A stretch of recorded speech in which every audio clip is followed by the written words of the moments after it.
નમસ્કાર બેન. ગઈકાલના એકમમાં આપણે નાણાંની ઉત્ક્રાંતિ વિશે ચર્ચા કરી હતી. નાણુંની શોધ કઈ રીતે થઈ અથવા નાણું કઈ રીતે અસ્તિત્વમાં આવ્યું.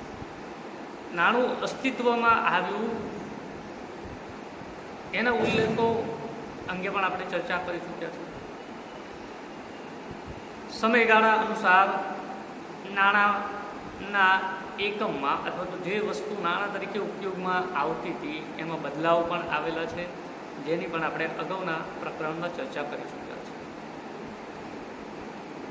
સૌ પ્રથમ માનવી એ વસ્તુઓનો ઉપયોગ નાણાં તરીકે કરેલો જોવા મળે છે અને એ વસ્તુઓની જે પદ્ધતિ હતી વસ્તુ વિનિમય પ્રથા, એ વસ્તુ વિનિમય પ્રથા અંતર્ગત નાણાંનો ચલણ તરીકે ઉપયોગ થયેલો જોઈ શકાય છે. પરંતુ આ જે નાણાંનો ચલણ તરીકે ઉપયોગ થયો અથવા તો વસ્તુ તરીકે એક વસ્તુ નાણું અસ્તિત્વમાં આવ્યું, એ વસ્તુ નાણુંના સંદર્ભમાં વસ્તુ નાણુંની કેટલીક મર્યાદાઓ એ પણ તેમાં ભાગ ભજવેલ જોવા મળે છે. આ જે વસ્તુ નાણુંની મર્યાદા હતી અથવા તો વસ્તુ આપલે કરવાની જે સમસ્યાઓ હતી, જેને કારણે વસ્તુ નાણાંની પછી નવી ઉત્ક્રાંતિ તરીકે અથવા નવી શોધ તરીકે ધાતુ નાણું અસ્તિત્વમાં આવેલ જોઈ શકાય છે. ધાતુ નાણુંના અનેક ફાયદાઓની આપણે ચર્ચા કરી ચૂક્યા છે.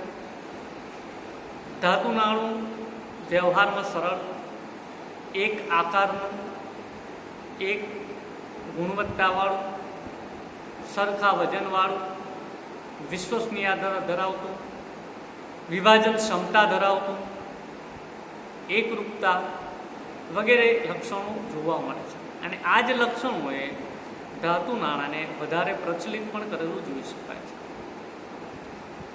ત્યારબાદ ધાતુ નાણાંની પણ અમુક મર્યાદાઓ સામે આવી, જેવી કે વધારે પ્રમાણમાં સોના, ચાંદીના કે ધાતુઓના સિક્કાના ચલણમાંથી આપણે એક જગ્યાએથી બીજી જગ્યાએ લઈ જવા, તો સ્થળાંતરનો પ્રશ્ન, ઘસારાનો પ્રશ્ન, એકની એક ધાતુના સિક્કા વારંવાર ઉપયોગમાં લેવામાં આવતા હોવાથી તેમાં ઘસારાનો પ્રશ્ન સામે, સાથે સાથે હિસાબી અગવડતા ઊભી થઈ, કારણ કે ધાતુઓના સિક્કાને ગણવાનો પ્રશ્ન, ગુપ્તતા રાખવી એનો પ્રશ્ન થયો, કારણ કે જે ધાતુઓના સિક્કા છે એ કંઈક દૂરના સ્થળે લઈ જવા હોય તો મોટું જગ્યા રોકે અથવા તો એને સંગ્રહનો પ્રશ્ન ઉભો થયો.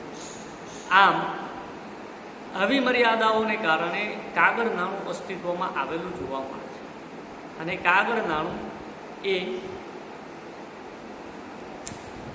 આજે અપરિવર્તનીય અથવા તો આજના સમયમાં સર્વસ્વીકૃતિ ધરાવતું જોઈ શકાય છે. નાણાંની ઉત્ક્રાંતિના સંદર્ભમાં આપણે જે ત્રણ વસ્તુ નાણું, ધાતુ નાણું અને કાગળી નાણુંની ચર્ચા કરી, એની સાથે સાથે આપણે બેંક નાણાંનો પણ ઉલ્લેખ કરેલ જોવા મળે છે. અને આ પ્રકારો જ એનો સ્પષ્ટ ક્રમિક ઉત્ક્રાંતિનો જે ગાળો છે એ નિર્દેશ કરી રહ્યા છે. આમ નાણાંના પ્રકારો એ જ આ જે શોધો છે અથવા તો ઉપયોગમાં લેવાયેલ વસ્તુ છે, નાણાં તરીકે જે ઉપયોગમાં લેવાયેલ માધ્યમ છે, એ જ એના પ્રકારો સ્વરૂપે ફલિત થાય છે અથવા તો દર્શાવે છે. નાણાંના મુખ્ય પ્રકારો પાડવામાં આવે અથવા તો મુખ્ય પ્રકારો પાડીએ તો બે પ્રકારો પડે છે, જેમાં એક છે એ કાયદા માન્ય નાણું છે અને બીજું છે એ બેંક નાણું છે અથવા તો સાખી નાણું છે, કે જેને આપણે શાખના સાધનો દ્વારા ઓળખાવી શકીએ. હવે જે કાયદા માન્ય નાણું છે એ જે તે સરકાર દ્વારા, કાયદા દ્વારા જેને માન્યતા આપવામાં આવે છે અને એ આધારે એ નાણું બહાર પાડવામાં આવતું, ચલણમાં મૂકવામાં આવતું જોવા મળે છે. બેંક નાણું કે સાખી સાધનોના સંદર્ભમાં બેંક દ્વારા જે થાપણો એક્સેપ્ટ કરવામાં આવે છે એ થાપણો એક્સેપ્ટ કરી એના સંદર્ભમાં જે ધિરાણની પ્રવૃત્તિ કરવામાં આવે છે એ ધિરાણની પ્રવૃત્તિ અંતર્ગત ચેક, ડિમાન્ડ ડ્રાફ્ટ, હુંડી, વિનિમય પત્રો વગેરેનો સમાવેશ થાય છે, કે જેના દ્વારા શાક સર્જનની પ્રવૃત્તિ થાય છે અને શાક સર્જન દ્વારા શાકી નાણું ઉત્પન્ન થતું જોઈ શકાય છે. હવે જે મુખ્ય આપણે મુદ્દા પર હતા એ નાણાંના પ્રકારોમાં કાયદા માન્ય નાણું અને બેંક નાણું. હવે જે કાયદા માન્ય નાણું છે તેની અંદર પણ પેટા પ્રકારો પડે છે, જેમાં બે પેટા પ્રકાર જોવા મળે છે. કાયદા માન્ય નાણાંના બે પેટા પ્રકારમાં પ્રથમ છે એ ધાતુ નાણું છે અને બીજું છે એ કાગળ નાણું છે. ધાતુ નાણુંમાં સિક્કાઓનો સમાવેશ થાય છે, જે સિક્કાઓના સંદર્ભમાં એના મૂલ્ય આધારિત પેટા મુદ્દાઓ આવે છે, જેની આપણે પછી ચર્ચા કરીએ છીએ. આગળ આપણે મુદ્દામાં એની ચર્ચા કરીએ એ પહેલાં કાયદા માન્ય નાણાંની સમજ મેળવીએ કે વ્યાખ્યા જોઈએ તો સરકાર કે રાજ્ય દ્વારા નાણું બહાર પાડવામાં આવે છે અને જે સરકાર દ્વારા કાયદા દ્વારા માન્ય હોય છે અને તેથી તેને કાયદેસરનું નાણું અથવા તો કાયદા માન્ય નાણાં તરીકે ઓળખવામાં આવે છે, જેનો દરેક વ્યક્તિ ફરજિયાતપણે એક્સેપ્ટ કરે છે. એને અસ્વીકૃતિ દર્શાવી શકતો નથી, કારણ કે તે સરકાર અને કાયદા દ્વારા માન્યતા ધરાવે છે.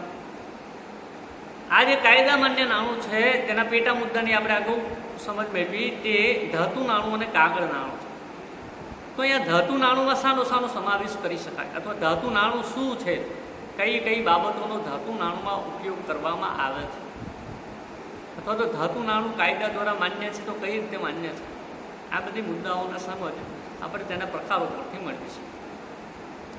હવે જે ધાતુ નાણુંના પ્રકારો છે એ પ્રકારોને 3 વિભાગમાં વહેંચવામાં આવેલા જોવા મળે છે, જેમાં એક છે તે છે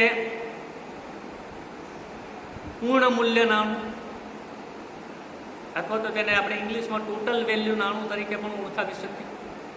બીજું છે એ અધિમૂલ્ય નાણું અથવા તો વધારે મૂલ્ય ધરાવતું નાણું, અને ત્રીજા નંબર પર છે જેને સાંકેતિક નાણું તરીકે ઓળખવામાં આવે છે. જે પૂર્ણ મૂલ્ય નાણું છે એ નાણાંમાં એના મૂલ્યને આધારે નાણાંને વિભાજન કરવામાં આવેલું જોવા મળે છે, અથવા તો જે ધાતુ નાણું છે એ ધાતુ નાણુંના જે 3 પેટા પોઈન્ટ પાડવામાં આવેલા છે એ એના મૂલ્યને આધારે પાડવામાં આવેલા છે. તો પૂર્ણ મૂલ્ય નાણુંમાં એની ડેફિનેશન જોઈએ તો કે વ્યાખ્યા જોઈએ તો જે નાણાંનું આંતરિક મૂલ્ય અને બાહ્ય મૂલ્ય સમાન જોવા મળતું હોય તેને પૂર્ણ મૂલ્ય નાણું કહે છે. એટલે કે જે નાણાંમાં જેની આંતરિક વેલ્યુ અને બાહ્ય વેલ્યુ મૂલ્ય એ સમાન હોય તેને આપણે પૂર્ણ મૂલ્ય નાણું કહીશું. સમજવા માટેનું ઉદાહરણ લઈએ તો માની લો કે આપણી કને 5 રૂપિયાનો સિક્કો છે. એ 5 રૂપિયાના સિક્કા ઉપર તમે જોયું હોય તો એ સિક્કા ઉપર દર્શાવવામાં આવેલું હોય છે કે આ ઉપર 5નો આંક પાડેલો છે, બરાબર છે. એ 5નો આંક એ એનો 5 રૂપિયા જેટલું મૂલ્ય નિર્દેશ કરે છે. એ અંકિત કરવામાં આવેલું છે એનું બાહ્ય મૂલ્ય છે. રૂપિયાના સિક્કા પર રૂપિયાનું ચિહ્ન, 2ના સિક્કા પર 2 રૂપિયાનું ચિહ્ન, એવી જ રીતે 10 રૂપિયાના સિક્કા પર 10 રૂપિયાનું અંકિત કરવામાં આવેલું જોવા મળે. એટલે કે એ જે તે સિક્કો છે એ સિક્કાનું મૂલ્ય એ 5 ઉપર લખવામાં આવેલું છે, એટલે 5 રૂપિયા જેટલું છે. હવે એ બાહ્ય મૂલ્ય થયું તો આંતરિક મૂલ્ય શું છે? તો આંતરિક મૂલ્ય એને કહેવાય કે જે 5નો સિક્કો છે એ 5ના સિક્કાને ધાતુનો બનેલો સિક્કો છે એ ધાતુને જો ઓગાળી દેવામાં આવે અને એ ધાતુ માર્કેટમાં જો વેચવામાં આવે, બજારમાં એને લઈ જઈને વેચવામાં આવે તો એમાંથી જે મળતી કિંમત છે અથવા તો એમાંથી જે આપણને પૈસા મળશે ધાતુ વેચવાથી એ 5 રૂપિયા મળવા જોઈએ. અને જો 5 રૂપિયા પ્રાપ્ત થતા હોય તો આંતરિક મૂલ્ય તથા બાહ્ય મૂલ્ય બંને સમાન જોવા મળે, અને માટે આંતરિક મૂલ્ય અને બાહ્ય મૂલ્ય સમાન હોવાને કારણે એને પૂર્ણ મૂલ્ય નાણાં તરીકે ઓળખવામાં આવે છે. અહીંયા મૂલ્યને આધારિત આ પ્રકારો પાડવામાં આવેલા છે, મૂલ્યનો નિર્દેશ કરે છે અને જેને કારણે મૂલ્ય સરખા હોવાને કારણે તેને પૂર્ણ મૂલ્ય નાણું તરીકે ઓળખવામાં આવતું જોવા મળે છે. આ જે પૂર્ણ મૂલ્ય નાણું છે એના જ આધારે અથવા તો એવા જ પ્રકારને આધારે બીજો પ્રકાર પાડવામાં આવેલો છે, તે છે અધિમૂલ્ય નાણું. અધિમૂલ્ય નાણાંની વ્યાખ્યાકૃત કરીએ તો જ્યારે બાહ્ય મૂલ્ય કરતાં આંતરિક મૂલ્ય વધુ હોય તો તેને અધિમૂલ્ય નાણું તરીકે ઓળખવામાં આવે છે. મીન્સ કે જે રૂપિયા ઉપર, જે 5ના સિક્કા ઉપર 5 રૂપિયા કે 5નો આંક પાડવામાં આવેલો છે તેનું બાહ્ય મૂલ્ય 5 રૂપિયા છે, પરંતુ જો એ ધાતુને ઓગાળી કાઢવામાં આવે અને પછી એને માર્કેટમાં કે બજારમાં વેચવા માટે લઈ જવામાં આવે તો એની કિંમત કરતાં એ જે આંક પાડેલો 5 રૂપિયા એના કરતાં એ જે ધાતુ થઈ છે એ ધાતુની કિંમત વધુ પ્રાપ્ત થાય. હવે જો ધાતુની વધુ કિંમત પ્રાપ્ત થાય છે તો તેનું આંતરિક મૂલ્ય વધારે છે અને બાહ્ય મૂલ્ય ઓછું છે, માટે એને અધિમૂલ્ય નાણું કહેવામાં આવે છે. આ નાણાંની મર્યાદા એ છે કે તે અર્થતંત્રમાં ચલણમાં ટકી રહેશે નહીં. તમને યાદ હોય કે તમે કદાચ સાંભળ્યું હોય, ગાંધી છાપના ₹10ના સિક્કાઓ માર્કેટમાં જોવા મળતા. આજે ₹10ના સિક્કાઓ પહેલા જોવા મળતા હતા તે અત્યારે ચલણમાં નથી, કારણ કે જે ગાંધી છાપના સિક્કાઓ ₹10ના હતા એ ₹10ના સિક્કાની વેલ્યુ, બાહ્ય મૂલ્ય, એક્સટર્નલ વેલ્યુ એ ₹10 જેટલી હતી, પરંતુ એ જે ધાતુ હતી, એ જે ધાતુમાંથી બનેલા હતા, એ ધાતુને ઓગાળીને વેચવામાં આવે તો તેમાંથી વધારે મૂલ્ય પ્રાપ્ત થતું જોવા મળતું. અને જે વધારે મૂલ્ય પ્રાપ્ત થતું જોવા મળતું હતું જેને કારણે એ સિક્કા ચલણમાંથી ખસી ગયા. મીન્સ કે લોકો એનો સંગ્રહ કરવાનું શરૂ કરી દેશે, કારણ કે જેટલી વેલ્યુથી તમે, જેટલી એની ખરીદ શક્તિ ધરાવે છે સિક્કાની, એના કરતાં એ ધાતુની વેલ્યુ વધારે છે અને માટે લોકો એનો ખરીદ શક્તિમાંથી હટાવી અને એને સંગ્રહ કરવાનું શરૂ કરી દેશે અથવા તો એ ધાતુને ઓગાળી કાઢી અને એ ધાતુનો ઉપયોગ કરવાનું શરૂ કરશે. આમ અતિમૂલ્ય એ સિક્કાઓને અથવા તો અતિમૂલ્યવાળા સિક્કાઓ ચલણમાં ટકી શકતા નથી. આ એની એક મર્યાદા જોવા મળે. 3 નંબર પર આપણે સાંકેતિક નાણાંની ચર્ચા કરીએ. સાંકેતિક નાણું એ જે તે અત્યારે વર્તમાન સમયમાં ભારતમાં રહેલા જે આંતરિક મૂલ્ય ઓછું હોય એવા સિક્કાઓનો સમાવેશ થાય છે. અથવા તો એની વ્યાખ્યાકૃત કરવાનો પ્રયત્ન કરીએ તો જે સિક્કાઓ કે જે ધાતુ ચલણમાં છે તેનું આંતરિક મૂલ્ય ઓછું હોય અને બાહ્ય મૂલ્ય વધુ હોય તેવા નાણાંને સાંકેતિક નાણાં તરીકે ઓળખાવી શકાય. આ સાંકેતિક નાણુંના ઉદાહરણમાં ભારતના ચલણમાં રહેલા સિક્કાઓ આપણે રાખીશું. દાખલા તરીકે ભારતના ચલણમાં રહેલા ₹1 થી લઈ ₹1, ₹2, ₹5, ₹10 દરેક સિક્કાનો સમાવેશ કરી શકાય. એની પાછળનું કારણ એ છે કે એ સિક્કાની જે ધાતુ છે એને જો ઓગાળી દેવામાં આવે તો એ સિક્કા પર જે અંકિત કરેલી કિંમત હતી અથવા તો અંક પાડવામાં આવેલો હતો એનું જે મૂલ્ય છે એના કરતાં એ ધાતુનું બજાર મૂલ્ય ઓછું પ્રાપ્ત થાય અને માટે એ ચલણમાં ટકી રહે છે. ભારતમાં ચલણમાં રહેલા સિક્કાઓ એ સાંકેતિક નાણું છે અને માટે એ ચલણમાં ટકી રહેલ જોવા મળે છે. આ હતા ધાતુ નાણુંના પ્રકારો. જે કાયદા માન્ય નાણું છે એ કાયદા માન્ય નાણુંની અંદરના પેટા મુદ્દા ધાતુ નાણું, અને ધાતુ નાણુંની અંદર પણ આપણે 3 પેટા મુદ્દાની ચર્ચા કરી, જેમાં પ્રથમ હતું પૂર્ણ મૂલ્ય નાણું, બીજું હતું અતિ મૂલ્ય નાણું અથવા તો અધિમૂલ્ય નાણું, અને ત્રીજો મુદ્દો હતો એ સાંકેતિક નાણું. એ જ કાયદા માન્ય નાણુંના બીજા પેટા મુદ્દા તરીકે આપણે કાગળ નાણુંની ચર્ચા કરી. કાગળ નાણું એ સરકાર દ્વારા ધાતુની કરકસર બચાવવા માટે, નાણાંના પુરવઠામાં સ્થિતિસ્થાપકતા જાળવવા માટે તથા ધાતુ નાણુંની જે મર્યાદાઓ હતી એ મર્યાદાઓના સંદર્ભમાં મર્યાદાઓ દૂર કરવા માટે સરકાર દ્વારા ચલણમાં મૂકવામાં આવેલ કાગળની ચલણ માન્ય અથવા તો કાયદા માન્ય નોટોનો સમાવેશ કરવામાં આવે છે. અહીંયા આપણને પ્રશ્ન થાય ધાતુની કરકસર, કારણ કે પહેલાના સમયમાં સોના ચાંદીના સિક્કા હતા. હમણાં જ આપણે ગાંધી છાપના ચાંદીના સિક્કાની વાત કરી, કારણ કે એ ધાતુ મૂલ્યવાન છે. સામે સ્થિતિસ્થાપકતા જાળવવા, એટલે કે નાણું છે એ નાણાંનું મૂલ્ય જળવાઈ રહે, અર્થતંત્રમાં જે મૂલ્યથી વ્યવહાર થવો જોઈએ અથવા તો જેના પર જે મૂલ્ય અંકિત કરેલું છે એ મૂલ્યથી એટલી ખરીદ શક્તિ મળવી જોઈએ, એ સ્થિતિસ્થાપકતા જળવાઈ રહે માટે એને સ્થિતિસ્થાપકતાના સંદર્ભમાં ઉલ્લેખ કરવામાં આવેલો જોવા મળે છે.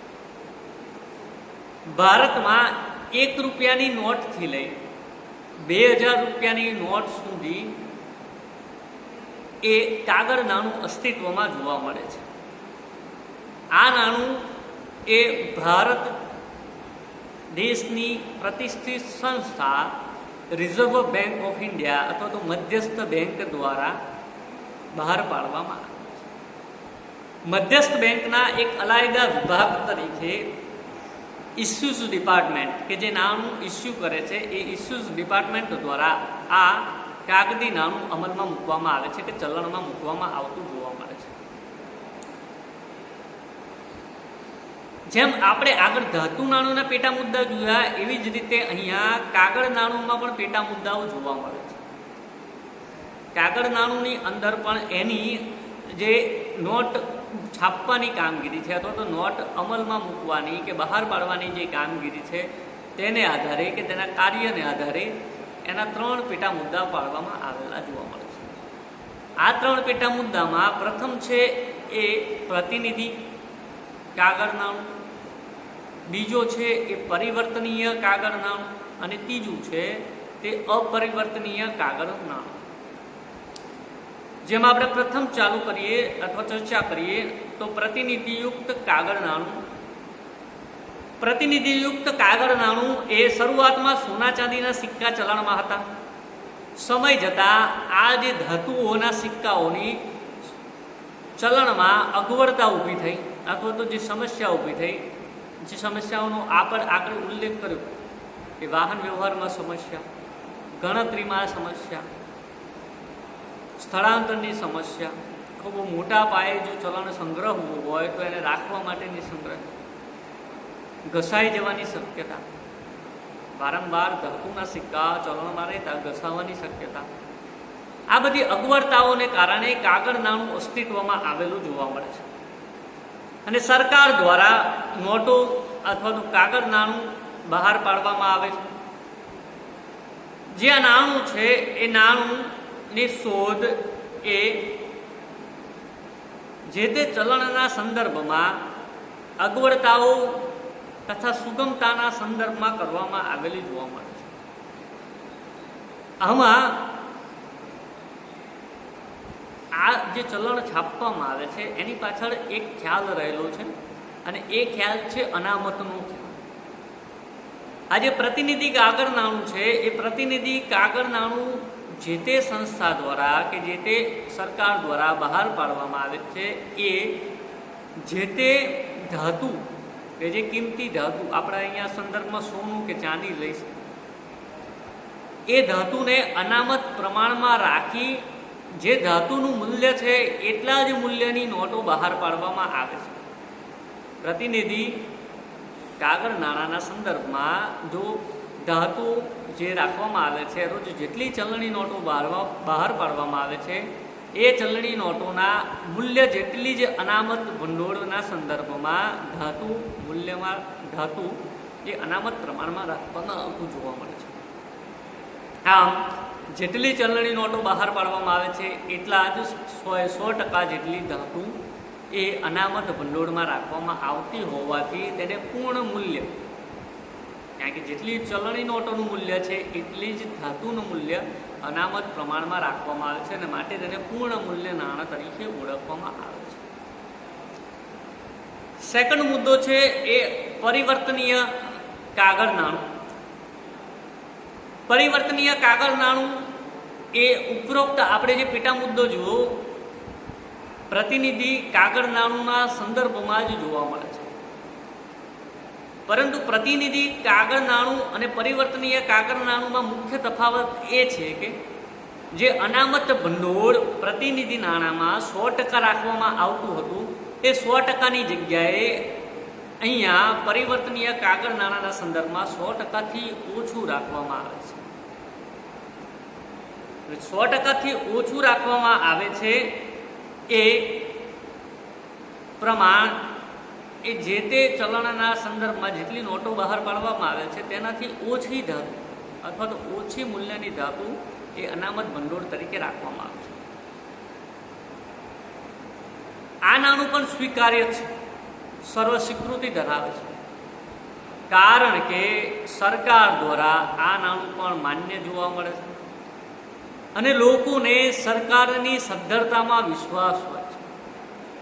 લોકોને સરકારની સદ્ધરતામાં વિશ્વાસ છે, માટે લોકો જે સરકાર વચન આપે છે એ વચનને માથે ચડાવી એ નાણાંનો સ્વીકાર કરતા જોવા મળે છે. આ જે વચન છે એ વચન તમે નોટના સંદર્ભમાં કે જે તે ચલણના સંદર્ભમાં જોયું હશે कि मैं धारक को 10 रुपया अदा करने का वचन देता हूँ. અલગ અલગ ભાષામાં આ રીતે લખાયેલું ચલણી નોટ પર જોવા મળે છે અને નીચે જે તે રિઝર્વ બેંક ઓફ ઇન્ડિયાના ગવર્નરની સિગ્નેચર પણ જોવા મળે છે. અને એટલા માટે એ કાગળનું મૂલ્ય એ જે તે નોટ પર લખવામાં આવેલું છે એટલા મૂલ્યની ખરીદ શક્તિ ધરાવે છે અથવા તો લોકો તેને સરળતાથી સ્વીકારે છે, સર્વ સ્વીકૃતિ ધરાવે છે. આમ પરિવર્તનીય કાગળ નાણું એ પણ અસ્તિત્વમાં જોવા મળે છે. ત્યારબાદ અપરિવર્તનીય કાગળ નાણું, જેને આપણે આદેશ નાણું તરીકે પણ ઓળખાવી શકીએ. હવે એને આદેશ નાણું કેમ કહેવામાં આવે છે અથવા તો અપરિવર્તનીય નાણું કેમ કહેવામાં આવે? આગળ આપણે જોયું તેમ પ્રતિનિધિ કાગળ નાણું તથા અપરિવર્તનીય કાગળ નાણું એ બંનેમાં જે ચલણી નોટો બહાર પાડવા માટે ધાતુઓના અમુક પ્રમાણને અનામત જથ્થાના સંદર્ભમાં રાખવામાં આવતું, માટે જે તે એ ચલણમાં રહેલી નોટ છે અથવા તો ચલણમાં રહેલું કાગળ છે એ એટલા મૂલ્યની ધાતુ તમને બદલામાં મેળવી શકો છો એવો એનો અર્થ થાય. પરંતુ આદેશ નાણાંમાં એ બાબત જોવા મળતી નથી. આદેશ નાણું પણ સરકાર દ્વારા જ બહાર પાડવામાં આવે છે. એને સિક્કામાં રૂપાંતરિત કરી શકાતું નથી અથવા તો એને ધાતુમાં